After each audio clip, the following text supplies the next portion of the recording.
The struggling mechanic mining colony was a place of dust and rust. Machines groaned day and night, spilling smoke into the air. The ground shook often, not from war or earthquakes, but from the endless drills digging for ore. The people lived hard lives, surviving on scraps, chasing wages that were never enough. Among them lived a human mechanic. His workshop was small, tucked between old storage crates and broken engines. His tools were second-hand, his hands scarred, his face was tired, but his eyes still carried a quiet kindness. He fixed what others threw away. He patched up broken diggers, he cleaned rust from old power cores. Some paid him with credits, but often he worked just for food or favors. He never complained, though his belly was often empty. The colony had little love for kindness.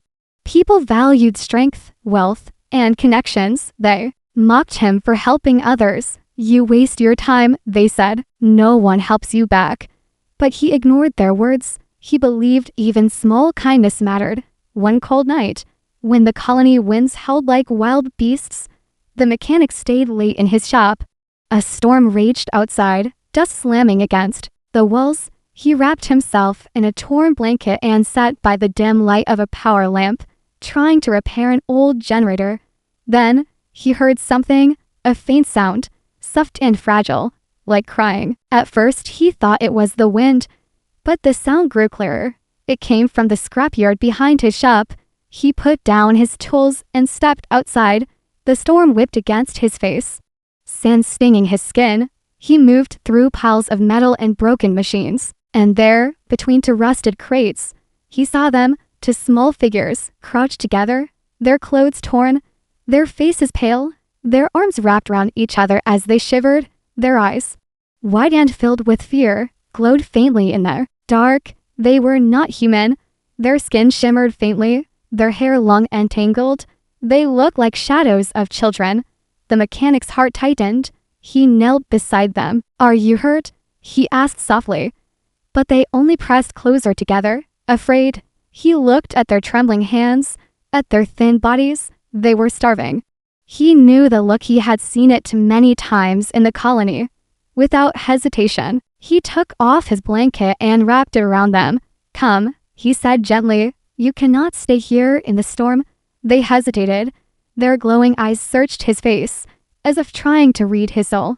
Finally, one of them whispered, her voice weak. "Why?" "Because you are cold," he said simply, "and hungry." He guided them into his small workshop. The girls clung to each other, still wary, still silent. Inside, the light was dim. The air smelled of oil and rust, but it was shelter. He pulled out his small pot, poured in the last of his stored grain, and heated it over a weak burner. When the food was ready, he set it before them. The smell filled the room. The girls stared at the bowl, their eyes wide. They had not eaten in days. He could tell. "Eat," he said, pushing the bowl closer. For a moment, they hesitated, as if fearing a trick.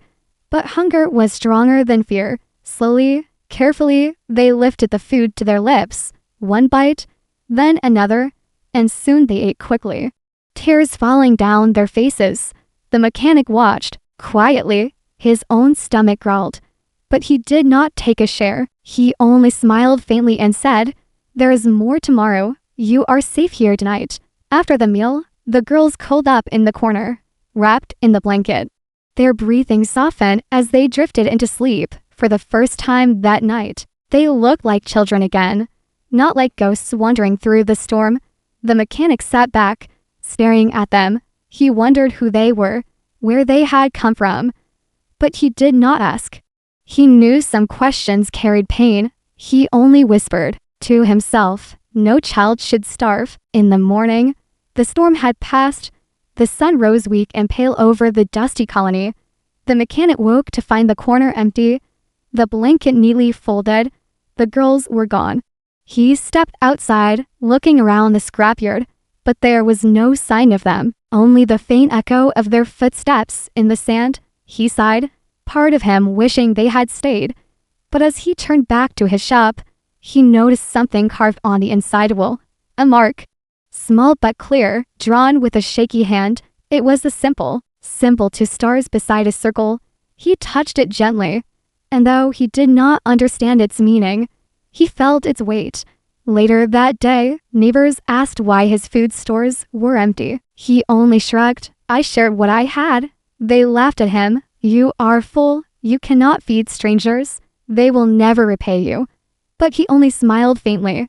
His stomach was empty, but his heart felt full. He did not know that far away, the two orphan girls whispered to each other, "We will not forget." A decade of silent 7 years passed on the mining colony.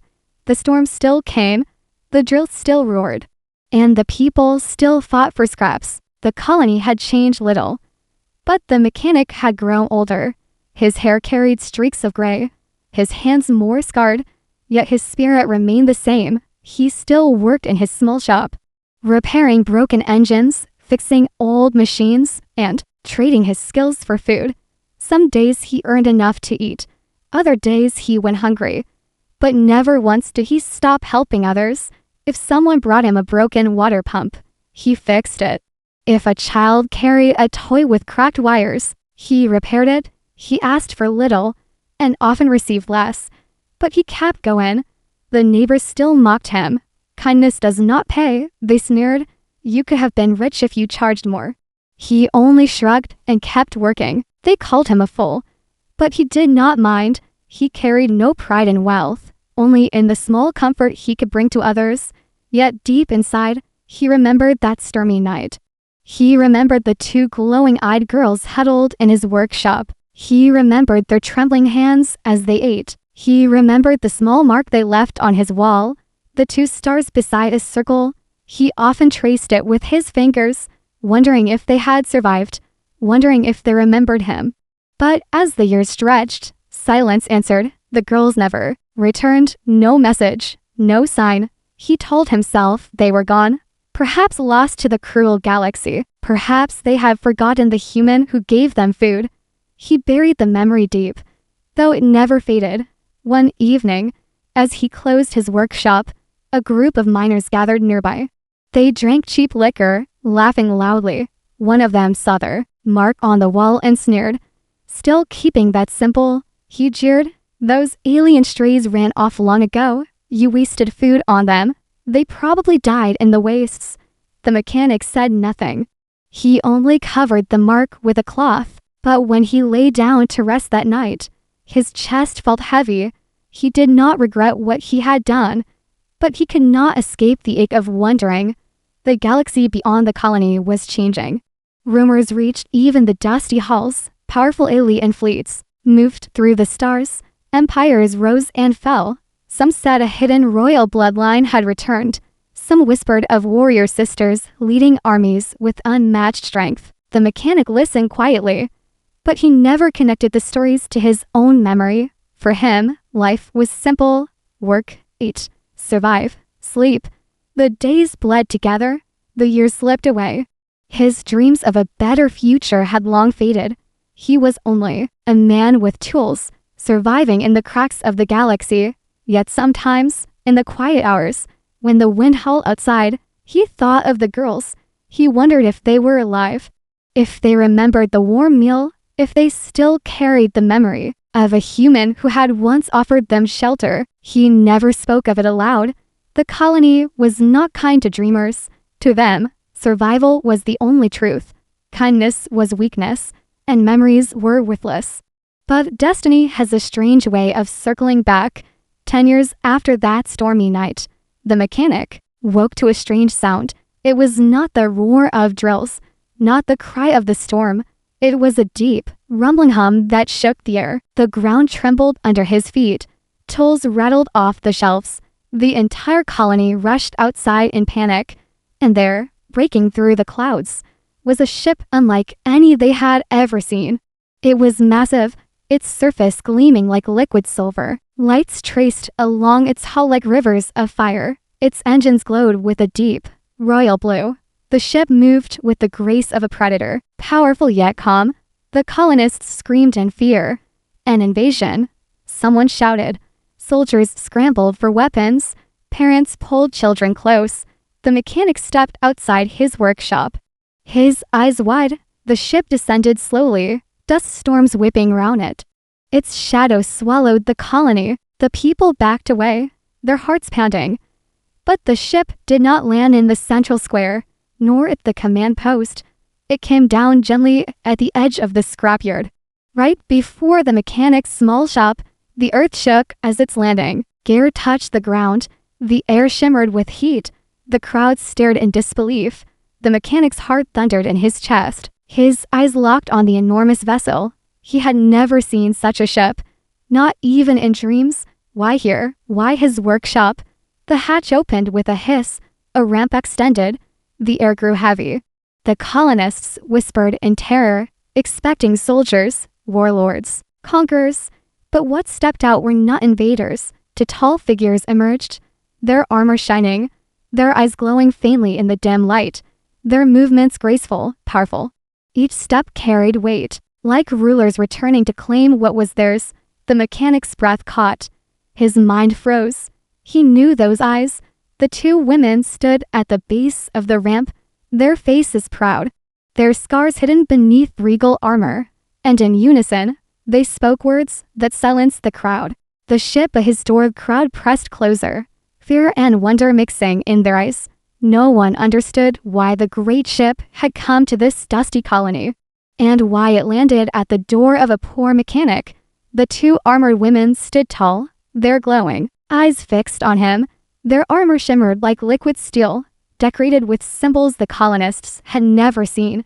To the miners and traders, they looked like royalty, or warriors from legends.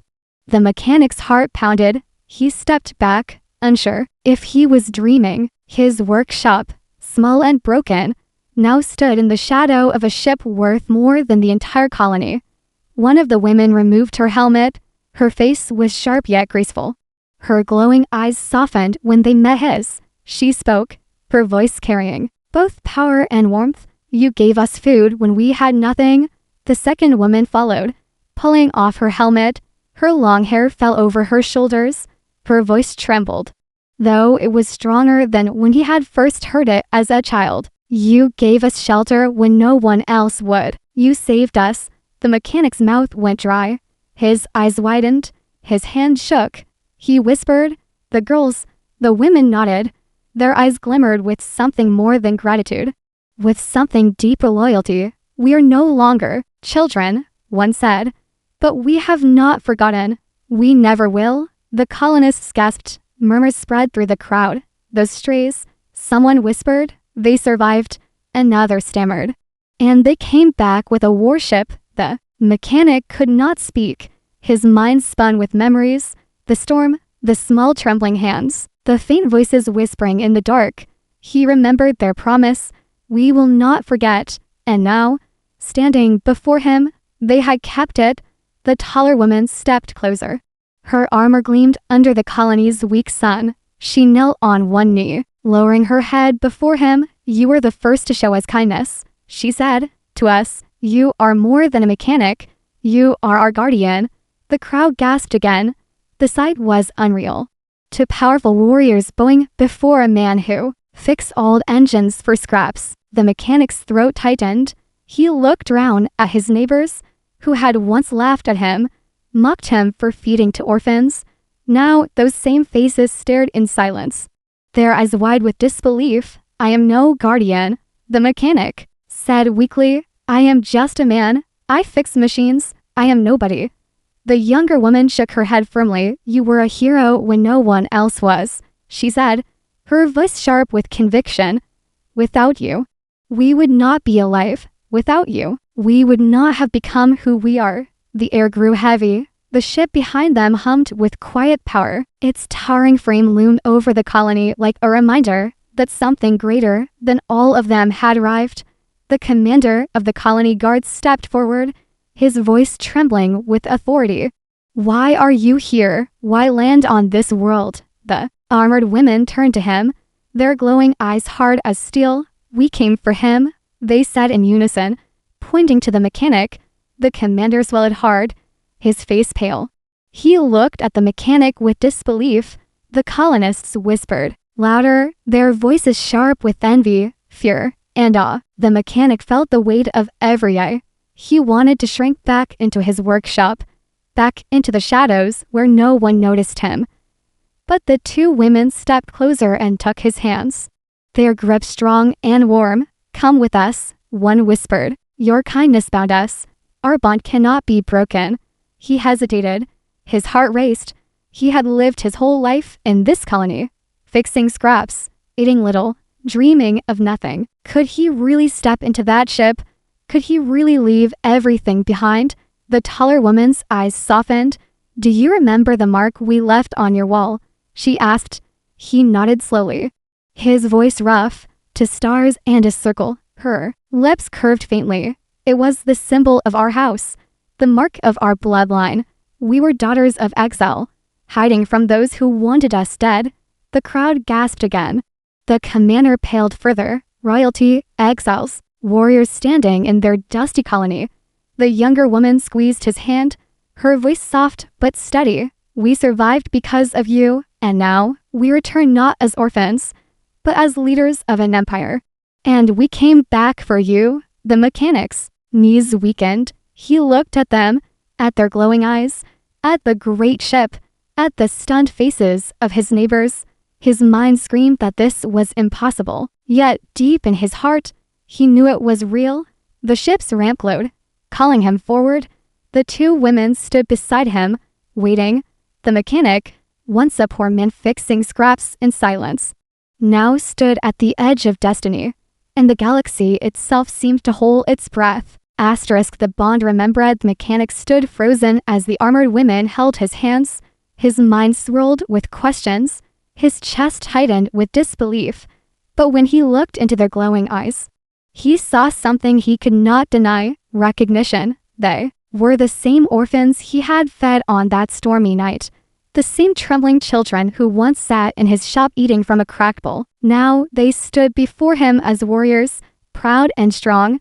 The taller woman's voice softened. "Do you remember how we came to you, broken and starving?"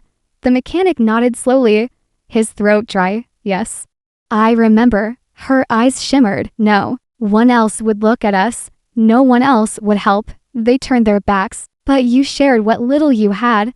The younger woman's voice trembled. "That night, we thought we would die. But your food, your shelter, it saved us. It gave us the strength to live one more day. And that day became our future." The mechanic felt his chest ache. His memories returned like shadows. He remembered the storm, the sound of their crying, the way their small hands shook as they ate. He remembered their whispered promise: "We will not forget." Now, 10 years later, they stood as proof of that promise. The colonists muttered in disbelief.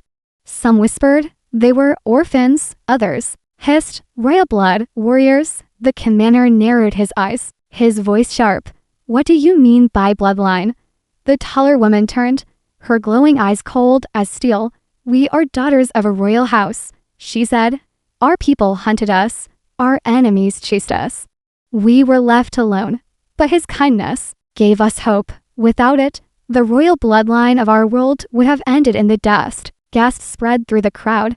The colonists could not believe that their poor mechanic, mocked and ignored, had once sheltered royalty. The mechanic shook his head slowly. "I did not know who you were." The younger woman smiled faintly. "That is why it mattered. You helped not because of what we were, but because we were starving children. That is why you are different. That is why we came back." The mechanic's hands trembled. He felt the weight of their words pressing into his heart. He had thought his kindness forgotten, a small act lost to the winds of time. Yet before him stood proof that even the smallest kindness could echo through the stars. The taller woman lifted her hand and touched the mark on his workshop wall. "The 2 stars and the circle. We left this so you would remember us," she said. "We carried it with us as well. It became our banner, our sign, and now it is the emblem of our fleet." The colonists stared in awe. For years they had mocked the mechanic for keeping the mark, but now they saw it carved proudly on the great ship, glowing bright against the hull. The commander swallowed hard. "If you are truly royal, if you command such power, then why return here? The younger woman's voice turned sharp. Because power is empty without loyalty. And we are loyal to him. She pointed to the mechanic, her eyes blazing. He is the one who gave us life when we were nothing. We do not forget. The crowd fell silent. None could answer. None could deny the weight of her words. The mechanic's heart pounded. He looked at the two women, now warriors, now leaders, and asked softly, "Why me? I am just a man who fixes machines. I have no place in your world." The taller woman stepped closer. "You are wrong to us. You are everything. You are proof that even in the darkest corners of the galaxy, kindness survives. You showed us that compassion is stronger than cruelty. That is why we came. That is why we will never leave you behind." The mechanic's throat tightened. His eyes burned. He had lived his life believing he was nothing, just a forgotten worker in a forgotten colony. Yet here stood two powerful women who saw him as their guardian. The colonists shifted uneasily. Some looked at him with jealousy, others with awe. For years they had mocked him. But now they saw what his kindness had built. They saw the bond that had grown from a single warm meal. The mechanic looked again at the women, and in that moment, he understood. He was no longer just a poor man in a dusty workshop. He was part of something greater. And though fear and doubt still lingered in his heart, he felt a spark of courage. For if they had not forgotten, if they had returned for him, then maybe, just maybe, his life was not so small after all. The ship's engines hummed like thunder in the background. The crowd still watched in silence. But for the mechanic, the world had already changed. Because two orphans had returned, not as children, but as warriors, and they still called him guardian. A dangerous off-Earth mechanic's world had turned upside down. Only yesterday, he was a poor man fixing broken tools for scraps. Now two women, once orphans he had saved, stood before him as warriors, as royalty, and the entire colony whispered his name. That night, the luxury ship remained in the scrapyard. Its lights glowed against the dusty sky. Soldiers from the colony watched nervously, afraid of its power. The colonists stayed awake, whispering rumors. Some said the mechanic would be taken away. Some said he would be killed. Others said he would be made king. Inside his small workshop, the mechanic sat at his old table. The two women stood across from him, no longer armored, but dressed in simple robes. Yet their presence still felt powerful. "You fed us once," the taller woman said, her glowing eyes calm. "Now we offer you a place with us." The mechanic blinked. "A place?" The younger woman nodded. "Our ship is yours as much as it is ours. We command fleets. We rule worlds. But none of it means more than the bond we made with you. Come with us. Leave this colony behind." The mechanic's chest tightened. He looked around his small shop, the walls lined with tools, the old mark carved on the wood.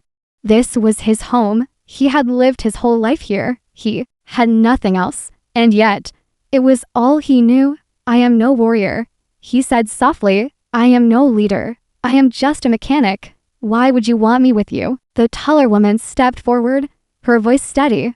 "Because when we were nothing, you treated us as people, not burdens, not curses, not strays. You gave us warmth when the galaxy gave us only cold. That makes you greater than a soldier, greater than a king," the younger woman added, her voice sharp with conviction. "Do you not see? You were a hero before we had power. You were a hero when no one was watching. That is why we trust you. That is why we need you." The mechanic lowered his head. His hands trembled. He had never been praised, never been honored. In the colony, he was always mocked, always ignored. Now two warriors spoke to him as if he were the center of their lives. It felt unreal. "Still, fear not at him. If I leave," he whispered. "What if I fail you? What if I am not strong enough?" The taller woman placed a hand on his shoulder. Her touch was firm, reassuring. "You already proved your strength 10 years ago. You did not fail then. You will not fail now." Before he could answer, alarms rang across the colony. Red lights flashed, sirens wailed, soldiers shouted. The ground shook as explosions rocked the outer defenses. The mechanic ran outside with the women. In the distance, enemy ships appeared in the sky. Sleek and sharp, their weapons flashed as they fired on the colony's defenses. The people screamed, chaos spreading. The commander shouted orders, to arms, protect the colony. But fear was heavy in the air. The colonists had never faced such ships. Their all cannons were no match. The younger woman's eyes burned. They have followed us, she hissed. Our enemies, they come to finish what they began years ago. The taller woman turned to the mechanic. This is why we came for you. We cannot fight alone. We need you with us. Will you stand at our side? The mechanic's heart raced. He looked at the burning sky, at the terrified people running through the streets, at the two women who once sat starving in his shop. His life had always been small, simple, safe in its own way. But now destiny called him into fire. He swallowed hard, his voice unsteady but firm. Yes, the women's eyes softened. For a moment, the fear in their faces melted into relief. Then you are with us, they said. The mechanic was led aboard the great ship. For the first time, he stepped across its shining floors. The walls glowed with symbols of power. Soldiers inside bowed their heads to the two women, and when they saw him beside them, their eyes widened with curiosity. The ship's engines roared. Its weapons came alive. The battle outside grew fierce. Enemy ships closed in.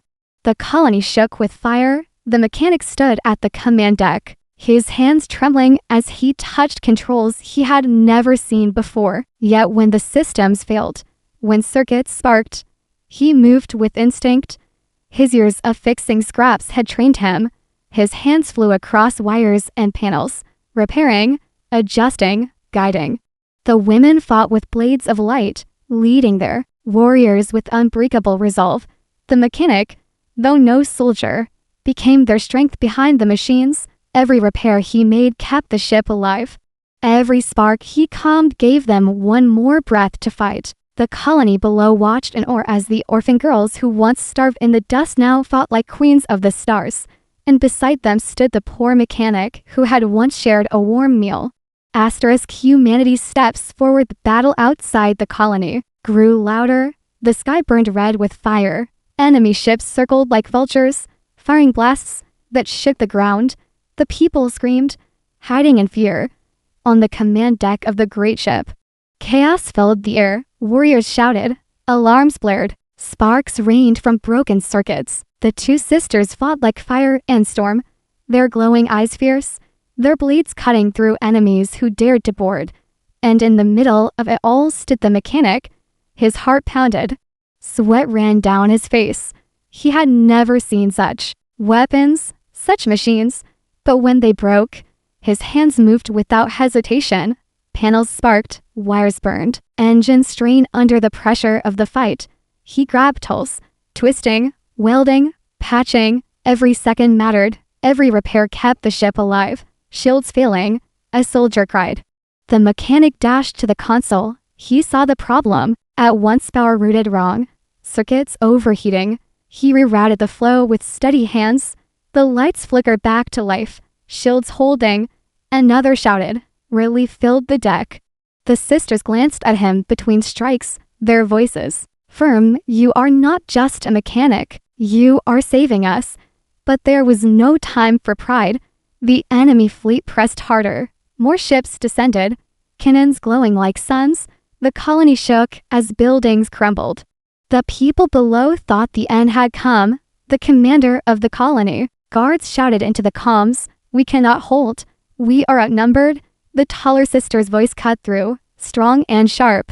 You will hold, because we stand with you. The younger sister turned to the mechanic. Can the engines take more power? He checked the readouts, his face pale. If we push harder, they may break apart. She met his eyes. Then hold them together. We need everything. He swallowed hard, but nodded. His hands flew across the controls, rerouting power, stabilizing flows, welding panels shut with sparks flying across his arms. His scars burned, but he did not stop. The ship roared. Its engines glowed brighter. Its cannons fired with fury. Enemy ships shattered under its power. For the first time, the colonists below saw hope. Still, the fight was brutal. Enemy forces boarded again. Blades clashed in the hulls, warriors fell. The mechanic grabbed a wrench, fighting off one attacker who burst through the engine room. He was no soldier, but desperation gave him strength. He swung hard. The enemy crumpled. The sisters fought back to back, their blades glowing, their armor cracked but unbroken. They were a storm of fire and steel, yet even they began to falter under the endless waves. Too many. One soldier gasped, but then his eyes widened as he saw the mechanic still working, his hands never stopping, his voice shouting, "Engine steady, shield strong. Keep fighting, you are not alone." Something changed in that moment. The crew, once doubtful of the human, found courage in his voice. They fought harder. The sisters' strikes grew sharper. The soldiers roared with new strength. Outside, the tide began to turn. Enemy ships fell one after another. Flames scattered across the sky. The colony below cheered through their fear. At last, the enemy broke. Their fleet scattered into the void. Their weapons fell silent. The survivors fled, leaving only wreckage behind. The ship shook one final time, then settled into stillness. Smoke filled the halls. Bodies lay on the floors. But the people were alive. The colony still stood. On the command deck, silence fell. The warriors looked at the mechanic, his hands black with soot. His clothes burned, his chest heaving. He had no armor, no blade, no crown, yet he had saved them. The taller sister stepped forward, her voice steady but filled with awe. "Today, you fought not with weapons, but with courage. You held the heart of this ship together. You gave us victory." The younger sister's glowing eyes softened. "You showed us what humanity truly is. Not weakness, but strength through kindness and will. You are more than a guardian. You are family." The mechanic looked at them, his throat tight. He had always been just a poor man in a dusty colony, mocked for his kindness, forgotten by the galaxy. But now, standing in the smoke and fire, he was something more. The crew bowed their heads. The colonists below looked up at the great ship with new respect. They saw not only warriors, but a human who had stood when others would have broken. And in that moment, humanity stepped forward, not as weak, not as forgotten, but as something greater. The guardian of two-worlds battle was over. The enemy fleet had fled into the stars. The colony still stood, scarred but alive. Smoke rose from broken buildings, but cheers rose higher. For the first time in years, hope filled the dusty world. The great ship rested at the edge of the scrapyard, its hull cracked, its shield strained, yet its heart still strong. Inside, the warriors moved among the wounded, carrying their fallen with honor. The sisters stood tall though their armor was dented, their glowing eyes still fierce, and beside them walked the mechanic. His hands were black with soot, his clothes torn, but his head was high. The people who once mocked him now looked at him with awe. They whispered his name, not with laughter, but with respect. The commander of the colony guard stepped forward, his voice humbled. "We owe you our lives," he said. "Without you, we would be ash." The mechanic shook his head. "I only did what I could." But the sisters spoke firmly, their voices carrying like thunder. "You did more than that. You saved not only us, but them too." They gestured to the colonists. "You are no longer just a mechanic. You are our guardian." The colonists bowed their heads. Some wept, remembering how they had laughed at him, remembering how they had turned away when he gave food to strangers. Now, those strangers had returned as warriors, and the man they mocked had saved them all. Later, in the quiet of the med bay, the mechanic sat with the sisters. The ship hummed softly around them. The younger sister looked at him, her eyes shining. "Do you regret it?" she asked. "Feeding us that night?" He smiled faintly, shaking his head. "No, I regret nothing. A small kindness cost me little, but it gave me everything." The taller sister leaned closer, her voice warm. "And it gave us life. Without you, we would not be here. Without you, we would not be who we are." Tears glimmered in his eyes. For years he had lived thinking his life was small, worthless, but now he saw the truth. His one act of kindness had shaped the galaxy more than he ever dreamed. The sisters rose, their glowing eyes fierce. "Come with us," they said, "not as a guest, not as a servant, but as family, as our guardian. You belong among the stars." The mechanic looked around his old shop one last time. The broken tools, the rusted engines, the faded walls that had been his world. He touched the mark carved long ago to stars and a circle, the symbol of a promise, the proof of a bond. Then he turned to them, his voice steady. "Yes, I will. Come." The next day, the ship lifted into the sky. The colony watched in silence as the great vessel rose higher and higher. For them, it was the end of a story. For him, it was only the beginning. Inside, he walked the shining halls, soldiers nodding to him, warriors bowing their heads, the sisters at his side like shadows of light. They spoke to him of fleets, of empires, of dangers yet to come.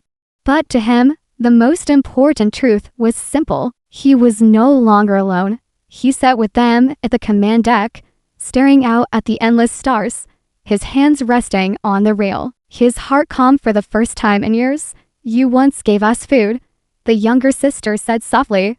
"Now we give you the galaxy," the taller sister added, her voice proud. "You fed to orphans. And in return, you gained to daughters of the stars, to protectors who will never leave you." The mechanic's eyes shimmered as he whispered, "And I will never leave you." The ship roared into the void, its engines blazing like suns, carrying them forward, carrying their bond across the galaxy.